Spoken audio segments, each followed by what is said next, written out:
Alright, so I think I finally came up with a good topic. I'm going to talk about diets. And everyone's talking about them, they're all the rage, everyone's trying to come up with a new diet that's so successful it's going to work. I don't totally believe that, and I don't recommend that you go on one. But because they're in the media and everything, I'm going to talk about them. But specifically, I'm going to talk about this book. It's called Skinny Bitch, and it's actually a #1 New York Times bestseller. It's really interesting if you haven't read it. It's very crude. The language is pretty intense, but I think it makes it interesting, and it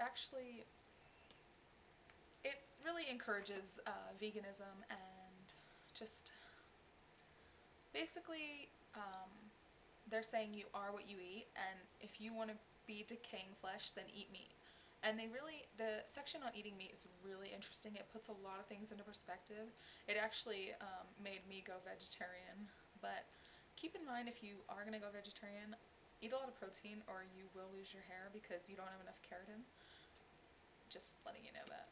One of my friends actually started losing her hair, so that was bad. But this book is really interesting. I actually haven't got all the way through it, I have to confess. I'm only on page 87, but I did get through the whole meat chapter, and I actually had to put it down a couple times because it was so graphic, and every time I think about, meat, I always think about, some of the words I've read in this book. And some people try and tell you that, it's not true, but I don't believe that all the people, all the sources and everything the citations in the book, I don't believe they're all made up. That's a load of bullshit. And if people try to tell you otherwise, I think that's ridiculous. I'm not saying all facilities mistreat animals, but I'm saying I do believe it does happen, and I also do believe that there are some times where sick animals do get shipped and packaged just like all the other ones. I'm sorry if you feel like I might be trying to make you turn vegetarian too. I'm not. I'm just saying that's exactly what the book encourages. Also, I think the book makes a lot of good points.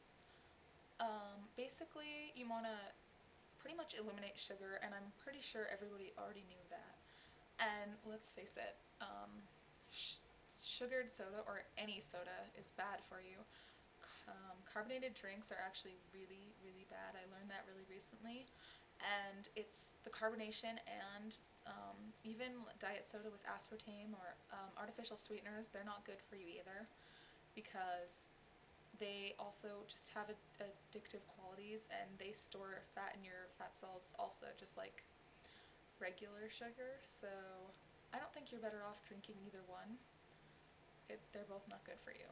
But anyway, so just, I'm not really encouraging you to buy this book, but I just thought it was a really interesting way to look at things, and it, I think the people are really educated that wrote it, and they really took time into writing it, and there are a ton of citations and a ton of good information for you to look at. So if you want to check that out, go ahead. If not, that's fine with me too.